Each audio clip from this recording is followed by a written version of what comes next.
Good day everyone, I am the Cadet Francisco Diapapo III. So, together with my members, we have the Cadet Alfonso Miguel Ballesteros and the Cadet John Reid Basalyuti. So, we are the Group 1 and our topic for today is all about International Regulations for Preventing Collisions at Sea 1972. So, course outcome. So, demonstrate true knowledge and understanding of the content, application, and intent of the International Regulations for Preventing Collisions at Sea 1972 as amended. Our learning outcome is at the end of the session, students will be able to state the outline of the International Regulations for Preventing Collisions at Sea 1972. Second is explain the different paragraphs of COLREGS 1972 Rule 1. So, COLREGS 1972 contains 38 rules, 5 parts, Part A, Part B, and Section 1, Section 2, and Section 3. So, Part C, Part D, and Part A, and last is 4 annexes. So, importance of the topic is the aim of the collision regulations or COLREGS is to establish rules to avoid collision at sea. So, Rule 1 is all about application. So, these rules shall apply to all vessels upon the high seas and in all waters connected therewith navigable by seagoing vessels. So, note, except areas within the demarcation lines and dash magenta COLREGS shown on chart where inland rules apply or separate areas governed by the COLREGS from those governed by the inland rules.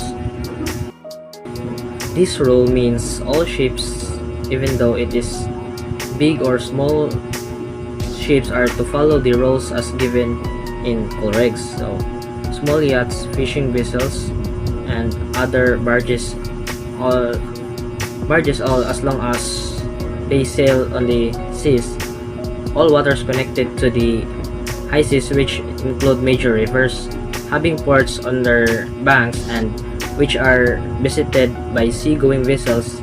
So, high seas means open seas, coastal waters or waters far away from land, all bays, canals which are connected to the seas provided that they are sailed on by the ocean-going vessels. Good day, sir.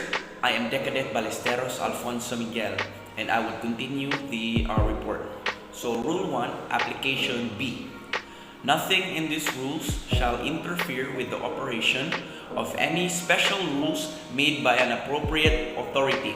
So, Rule 1, Application B simply just states that for these rules that I'm going to be stating, it should not be an obstruction or obtrude to the special rules made by a government, but made by an appropriate authority. So this is for roads, seas, harbors, rivers, lakes, or inland waterways connected with the high seas and navigable by seagoing vessels. Such special rules states that the rules I'm going to be stating or has been stated by my fellow Cadet, it shall conform as closely as possible to these rules. So this means that it is going to make a way to not interfere with the rules, but it should be as closely as possible to following it. Rule 1, Application C. Nothing in these rules shall interfere with the operation of any special rules made by the government of any state with respect to additional station or signal lights, shapes or whistle signals, ships of war, and vessels proceeding under convoy. So in additional station or signal lights, shapes, or whistle signals, it also states that fishing vessels engage in fishing as a fleet, stipulated in Annex 2 of COLREGS 1972. And for Rule 1, the continuation of paragraph C in this additional station or signal lights, shapes, or whistle signals shall so far as possible be such that they cannot be mistaken for any light, shape, or signal authorized elsewhere in these rules.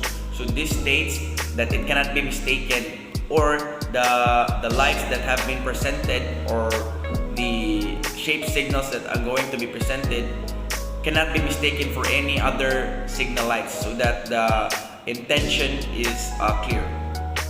And for Rule 1, Application D, it states that traffic separation schemes, or TSS, may be adopted by the organization for the purpose of these rules. So because of the rules and because of there's TSS of some areas, then the two should be combined so that it can be adopted by the organization, so that people are still following the rules, and also the ships are also following the TSS.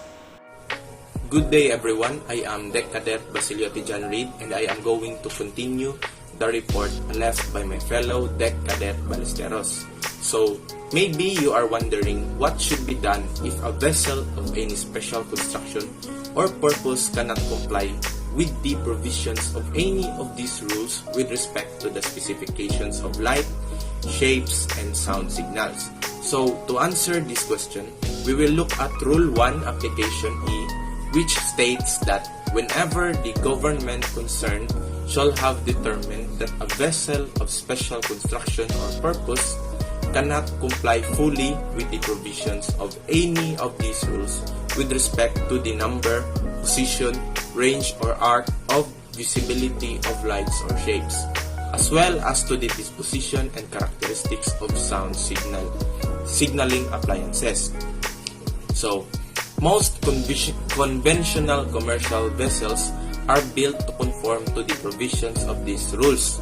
However, some vessels constructed for special jobs may not be able to fully comply to all of these rules.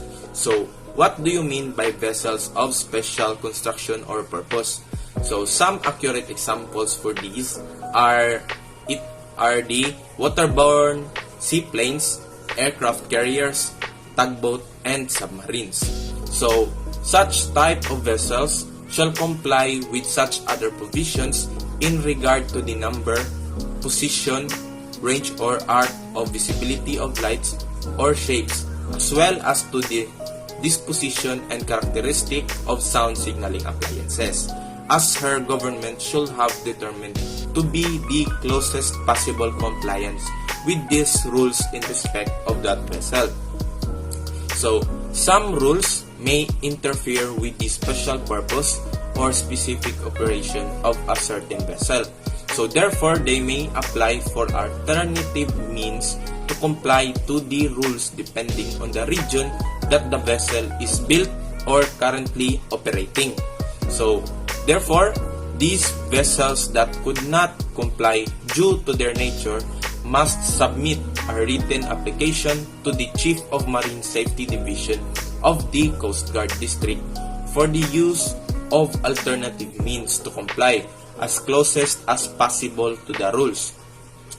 So, these are some examples of special rules made by an appropriate authority. Navigation and pilot rules made by the US, and pilot rules made by other government of a particular state. So, for the references of our report, we have a PDF file of the Colreg 72 and a YouTube video from GetLaw Sailing and Powerboat Training channel. So that would conclude the reporting of Group 1 for the Rule 1 of Colreg 72. Thank you for listening.